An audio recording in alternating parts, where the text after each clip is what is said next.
제2의 영구치라 불리는 임플란트. 씹는 힘이 자연 치아와 비슷한 데다 겉으로 드러난 모양 역시 유사해서 이를 상실했을 때 가장 먼저 고려하는 치과 치료인데, 그럼에도 불구하고 임플란트 수술을 미루거나 하지 않는 이유가 있다. 다른 치과 치료에 비해 치료 기간도 긴 데다 아프고 비용 부담 역시 크기 때문. 그렇다면 임플란트를 아프지 않게, 그리고 비교적 짧은 시간 안에 심어서 오래 쓸 수는 없을까? 톡톡 건강 토크. 오늘은 환자의 부담을 확 줄여주는 임플란트 수술에 대해 알아본다. 네, 치아를 상실했을 때 가장 먼저 떠오르는 치과 치료가 바로 임플란트인데요. 이제는 어느 치과를 가더라도 임플란트 치료를 받을 수 있을 만큼 많이 대중화됐습니다.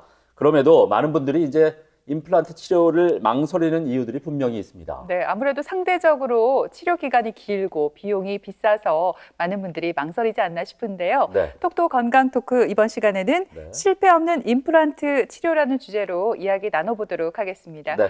오늘 도움 말씀 주실 분 나와주셨는데요. 네. 통합치의학과 전문의 안명환 대표 원장께서 나와 계십니다. 네, 안녕하십니까? 안녕하십니까. 그럼 먼저 3분 브리핑을 통해서 임플란트의 구조부터 한번 설명을 듣도록 하겠습니다. 원장님 부탁드리겠습니다. 네. 네, 지금은 임플란트에 대해서 대부분 많이 알고 계시죠. 많이 알고 계시고 특별히 자세한 설명을 하지 않더라도 어느 정도는 알고 계시고 이미 지식이 있는 걸로 알고 있습니다. 그래도 일단은 제가 잘 모르고 계시는 부분도 있어서 조금 간단하게 설명을 드리면요. 임플란트는 당연히 치아를 대신하는 부분이죠. 그래서 뿌리에 해당하는, 치아의 뿌리에 해당하는 임플란트 부분이 있고요. 이 부분이 뼈하고 잘 붙어서 단단해지면 그 다음에 임플란트 보철물, 우리가 밖에 보이는 치아의 역할을 하는 보철물이 들어가서 기능을 하는데요. 여기까지 당연히 다들 잘 아시고 계시고, 그리고 임플란트 자체가 당연히 잇몸뼈에 단단하게 붙어 있어야지 이것이 정확한 기능을 하고 잘 기능을 해서 우리가 오래 사용할 수 있겠죠. 그래서 잇몸뼈, 치조골이라고도 하는데요. 잇몸뼈는 임플란트 치료에 있어서 매우 중요한 역할을 하는 것이고요. 여기에 정말 또 하나 어떻게 보면 더 중요할 수도 있는 역할을 하는 것이 잇몸뼈를 감싸고 있는 잇몸입니다. 우리 몸속에는 다 뼈가 있죠. 뼈도 중요하지만 뼈를 감싸고 있는 우리 살을 지금 제가 얘기하는 잇몸이라고 표현을 했는데요. 실제로 우리가 임플란트에서 잇몸뼈의 중요성은 누구나 다 알고 있는 것 같습니다. 그런데 실제로 잇몸뼈를 잘 유지시키고 하는 데는 잇몸이 그것을 감싸고 있는 살에 해당하는 부분이죠. 그러니까 잇몸이 무엇보다 더 큰 역할을 하고 있습니다. 그래서 임플란트 성공에서 중요한 것은 임플란트 보철보다는요, 실제로 이것을 잘 지지해주는 잇몸뼈, 그리고 그것을 감싸주는 잇몸이 정말 중요한 역할을 하는데, 잇몸뼈는 당연히 적당한 볼륨, 그 다음에 단단하면 당연히 좋겠죠. 적당한 밀도를 가지는 것이 중요하고요. 그리고 실패 없는 임플란트를 위해서는 그 위에 있는 잇몸뼈를 감싸고 있는 건강하고 적당한 두께에 있는 잇몸을 가지고 있는 것이 매우 중요하다고 할 수 있습니다. 그래서 이런 것들이 잘 어우러졌을 때 우리가 임플란트 성공이라고 할 수 있는데요. 임플란트 성공률은 실제로 우리가 메디칼도 그렇고 치과 쪽도 그렇고 이 정도의 높은 성공률을 가진 치료가 별로 없다 할 만큼 매우 성공률이 높은데요. 일반적으로는 저희가 90에서 95%, 논문에 따라서는 조금 높게 보면 98%까지도 성공률을 보고하는 것이 있으니까 굉장히 예지성이 좋은 치료라고 할 수 있습니다.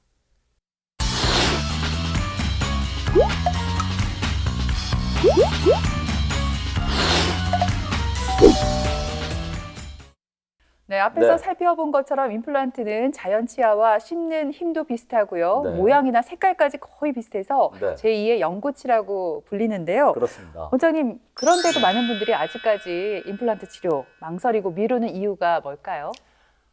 실제로 제가 치과에 계속 있었 보면 임플란트를 정말 많이 하셨다, 이제 더 하실 분이 계실까 할 정도로 정말 많이 하시고 뭐 안 하시는 분들이 없을 만큼 그러신데요. 그래도 지금도 보면 꾸준히 오시는 거 보면 지금도 역시 치아가 불편해 하시는 분들, 그리고 미루고 계셨던 분들이 정말 많구나라는 걸 느끼게 되거든요.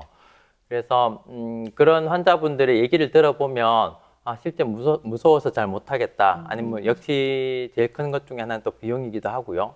그래서 여러 가지 이유로 환자분들이 망설이는 분들이 많은 것 같습니다. 그래서 환자들이 얘기를 들어봤을 때 어떤 걸 가장 원하냐라고 보면 물론 비용적인 거는 있지만 비용적인 것은 또 요즘에는 국가에서 보험을 해서 혜택을 주기도 하죠. 그래서 그런 부분을 제외하고는 몇 가지로 요약해 볼 수 있을 것 같아요.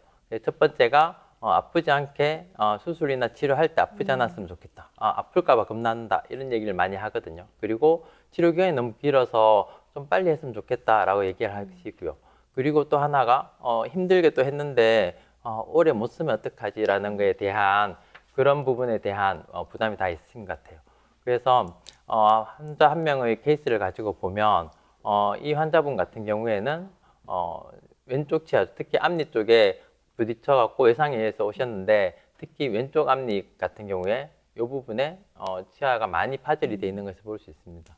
그래서 이 경우에는 두 개의 치아가 파절이 되어 있지만 특히 왼쪽 치아, 지금 우리가 화면상에서 보기에는 오른쪽 치아인 거죠. 이 부분에 이 치아는 살릴 수가 없기 때문에 임플란트 치료를 하기로 했고요. 그래서 임플란트 치료를 할 때 마취가 또 당연히 무서운 부분이기 때문에 마취를 최대한 안 아프게 해주면 환자분들이 되게 좋아하시거든요. 그래서 무통 마취, 그래서 매우 천천히 주입이 되는 컴퓨터를 이용한 무통 마취를 이용하면 아프지 않게 수술을 할 수도 있고 치료를 진행할 수도 있습니다. 그래서 그렇게 해결하면 아픔, 통증에 대한 부분을 해결할 수 있고요.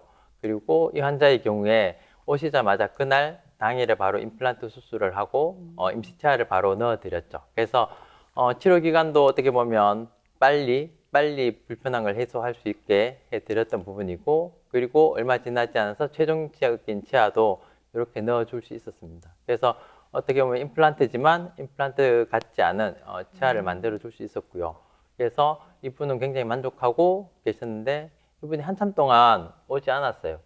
저희 치과에 오지 않았고, 그래서 오신 것이 11년 만에 나타나셨거든요. 그 전까지도 저희가 계속 보자고 체크를 하셔야 된다고 연락을 드렸는데도 안 오셨더라고요. 원래는 그러면 안 됩니다. 원래는 임플란트도 체크를 해야 되고 실제 당연히 내 치아들도 체크를 해야 되잖아요. 예. 그래서 그거는 누구나 다 알고 계시는데도 이분이 나타나지 않으셨는데 다행히 11년 만에 오셨는데도 아주 건강하게 엑스레이상에 보면 뼈도 아주 단단하게 잘 유지되고 있고 임플란트 모양도 예전하고 차이 없이 잘 유지되는 것을 알 수 있죠. 물론 11년 만에 나타나니까 내 치아 주변에 치석들이 좀 많아서 이런 치료 청소나 스케일링들은 필요했지만 다행히 이 환자 같은 경우에는 11년 만에 나타나도 아무 문제 없이 그리고 부작용 없이 유지가 되었던 것을 알 수 있습니다. 그래서 환자분들이 원하는 게 또 오래 사용하는 거니까 이런 방식으로 치료가 완료되기를 다들 원할 것 같습니다. 임플란트 하시고 나서 11년 만에 오시면 안 됩니다. 들으신 대로. 근데 우리 원장님 말씀하신 대로 진짜 환자들이 바라는 건 세 가지예요. 아프지 않게 잘 식립해서 오래오래 사용을 하는 건데 원장님 아쉽게도 임플란트 치료를 받지 못하는 경우도 있죠? 받지 못하는 경우도 있죠. 정말 있긴 있습니다. 아예 없다고 얘기할 수는 없는데 근데 실제로 저희 환자분들 중에 오셨을 때 나는 임플란트가 안 된다 하더라, 힘들다고 하더라, 틀니를 해야 되지 않을까? 이렇게 오시는 분들이 많이 계세요. 많이 계시는데 실제로 그런 분들의 대부분은 조금 더 복잡한 술식을 거쳐야 되지만 가능하거든요. 그래서 99%는 가능하다라고 생각을 하시면 되고요. 그래서 어떤 경우에 우리가 대표적으로 어렵다고 얘기할 수 있냐라고 하면 실제로 임플란트, 그다음에 임플란트 보철물 같은 경우에는 우리가 어떤 걸 사용해도 되고 지금 워낙 좋으니까요. 괜찮은데 앞에서 얘기했듯이 잇몸이 중요하다고 말씀드렸습니다. 그래서 실제로 잇몸뼈가 많이 부족한 경우, 그리고 잇몸이 많이 부족한 경우가 어려운 케이스라고 할 수 있죠. 그래서 이 중에서도 특히 첫 번째로 중요한 잇몸뼈가 부족한 경우, 치조골이 부족하다고 얘기하는데요. 이런 경우에 조금 어려운 케이스라고 할 수 있습니다. 우리가 잇몸뼈가 많으면 뭐 임플란트를 하기가 굉장히 쉬운 상황이라고 할 수 있는데 문제는 뼈가 부족한 경우가 문제가 되겠죠. 네. 그래서 이런 경우에 대표적인 경우가 상악동 쪽에 잇몸뼈가 부족해서 하지 못한다고 오시는 분들이 굉장히 많다는 겁니다. 그래서 이때를 미리 예를 들어 설명드리면요. 상악동 거상술이라고 하는데 우리가 축농증이 있습니다라고 얘기할 때 우리가 이 부분이죠. 코 옆쪽의 부분에 이 상악동이 있습니다. 이쪽에 염증이 있는 경우에 축농증이 있어요. 이렇게 얘기를 많이 하는데요. 상악동의 위치는 사람마다 다 다릅니다. 어떤 사람은 위쪽에 위치하는 경우도 있고 어떤 사람은 아래쪽에 위치한 경우가 있는데요. 이 모식도에서 보면 네, 첫 번째 그림에서 보시다시피 이 경우에는 위에 치아, 상악이라고 얘기하는 위에 치아 여금니 부분이 사라지고 나서 발치를 하고 나서 상악동 부분이 아래쪽에 많이 쳐져 내려와 있는 것을 볼 수 있습니다. 그래서 이 모식도에서도 보면 뼈 부분이 굉장히 얇은 것을 알 수 있죠. 네. 그래서 임플란트는 앞에서 얘기 드렸다시피 치조골, 잇몸뼈에 의지해서 있어야 되는데 여기는 잇몸뼈가 많이 부족한 것을 알 수 있습니다. 이 그림에서 보다시피 이런 경우에 저희가 상악동 거상술이라고 하는데 상악동 부분을 막을 살짝 들어 올려서 이쪽에 베이직을 하는 거죠. 그렇게 하면 시간이 조금 지나면 단단한 뼈가 만들어지고 세 번째 그림에서처럼 임플란트를 잇몸뼈, 치조골에 단단하게 위치시켜서 기능을 하게 만들어줄 수 있는 게 상악동 거상술입니다. 이런 경우에도 환자분이 안 된다고 많이 오시는 경우의 대표적인 경우인 거죠. 환자의 케이스를 보면요. 이 환자의 경우에도 앞에 모식도와 비슷하죠. 큰 어금니가 두 개가 빠져 있는 상황이고요. 그리고 상악동이라고 하는 부분 위치가 이렇게 위치되고 있습니다. 그리고 그래서 이 환자의 경우에도 이용할 수 있는 뼈의 양이 너무 좁은 거죠. 네. 실제로 임플란트가 위치해야 되는 곳이 이런 식의 위치가 되어 있어야 하거든요. 그러면 실제 이 상태에서 만약에 하려면 임플란트가 허공에 있는 것과 똑같은 상황이 되는 거죠. 그래서 뼈에 의해서 지지를 받지 못하는 임플란트가 되니까 이 상태 그대로로서는 임플란트를 할 수 없는 상황이 되는 것이고요. 그리고 CT의 단면을 봐도 하얀색 뼈인데 정말 종이처럼 얇다. 우리 인내 표현을 하는데요. 이 정도에서는 임플란트를 할 수가 없는 상황이 된 것이고 그래서 앞에 모식도에서 말씀드렸던 것처럼 이렇게 상악동 부분에 상악동 거상술이라고 해서 이 부분에 베이직을 한 이후에 단단해지면 그 다음에 우리가 임플란트를 심을 수 있고 이 엑스레이처럼 단단한 뼈 속에 잠겨 있는 임플란트를 볼 수 있습니다. 이렇게 하면 임플란트를 우리가 오래 단단하게 유지해서 사용할 수 있는 것이죠. 네, 치조골, 즉 잇몸뼈가 부족한 경우에 대해서 알아봤는데요. 자, 이번에는 잇몸이 부족한 경우에 어떻게 임플란트 수술이 가능한지 원장님 이 부분에 대해서도 자세하게 알려주세요. 네, 제가 앞에서 말씀드렸다시피 잇몸뼈가 부족한 경우 하기 매우 어려운 케이스다라고 말씀드렸는데요. 실제로 이 부분보다 덜 알려지긴 했는데 잇몸이 부족한 경우도 굉장히 많이 있습니다.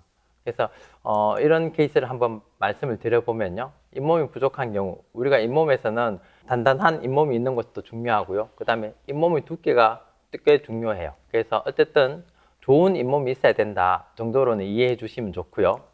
이 환자의 케이스를 보고 말씀을 드리면 이 환자의 경우에 이 부분이죠. 앞니 중에서 왼쪽에 해당하는 치아에 임플란트 수술을 했는데요.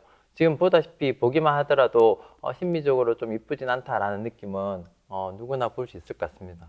근데 이 환자분이 이 상태에서 저희 병원에 내원을 하셨는데요.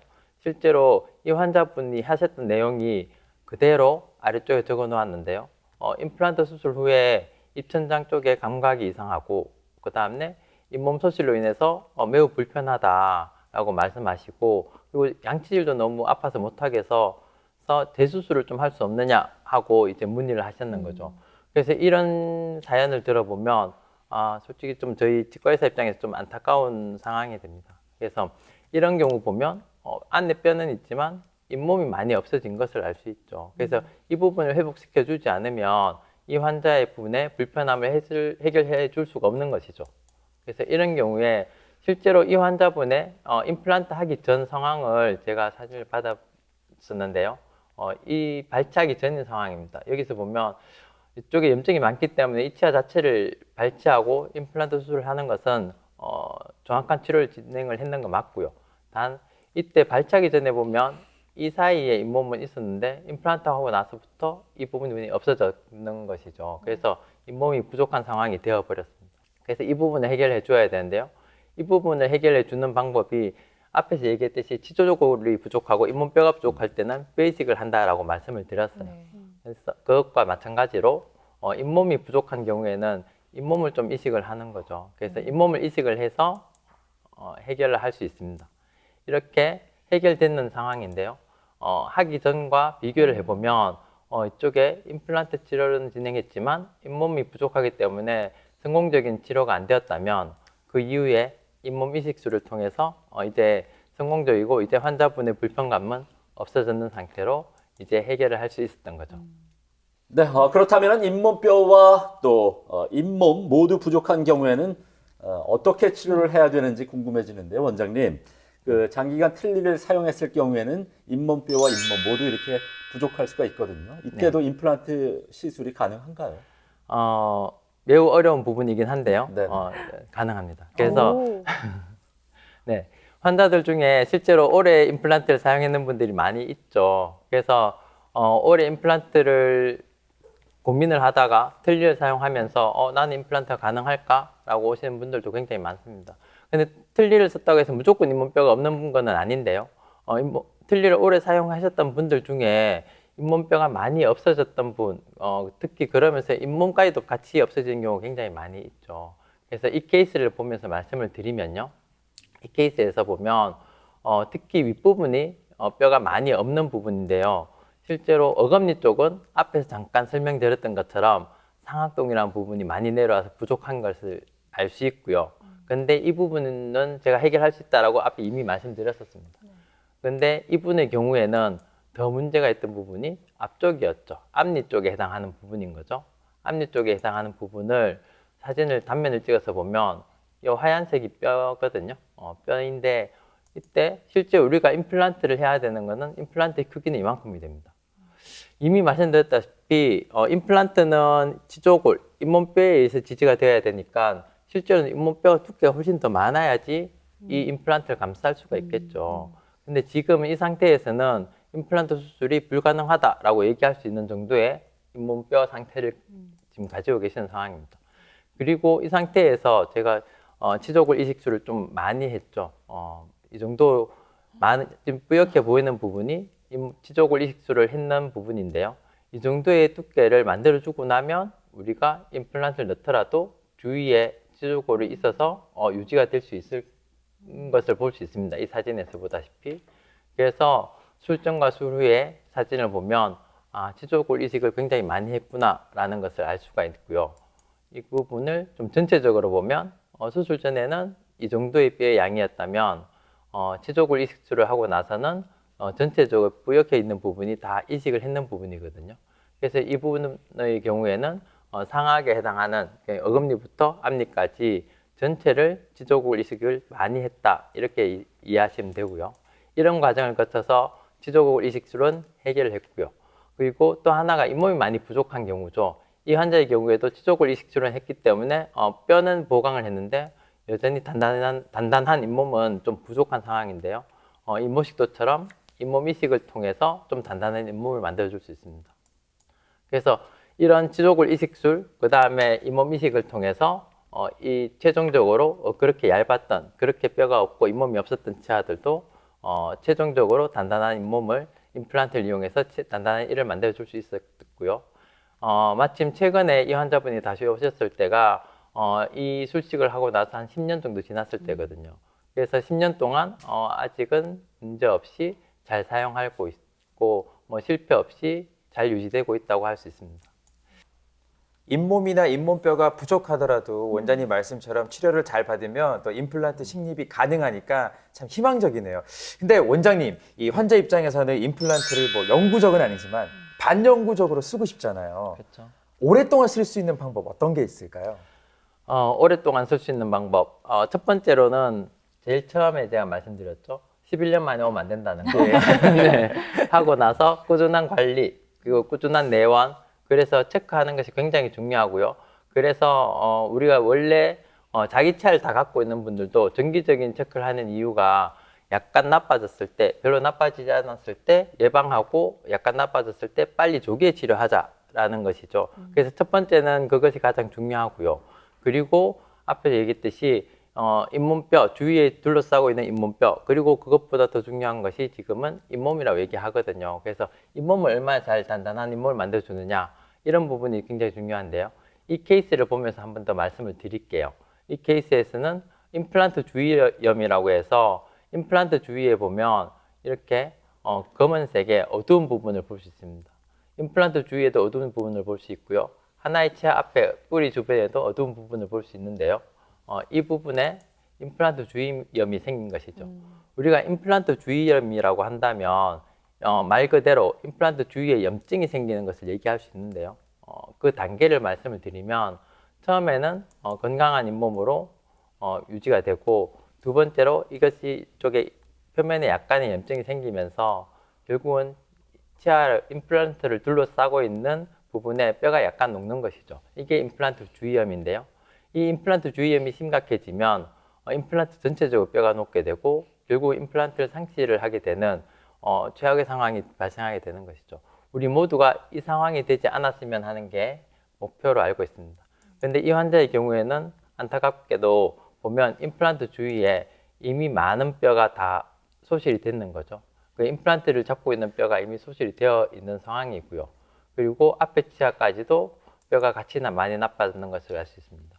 그래서 임플란트를 딱 빼고 나면 보면 이제 남아있는 부분에서 수직적으로 뼈가 많이 부족한 것을 알 수 있죠. 원래 있어야 되는 부분이 노란색 선이라면 지금은 이만큼의 많은 양이 없어졌다고 할 수 있습니다. 우리가 이런 경우에 수직적으로 지속골이 부족한 경우라고 얘기하고 있는데요.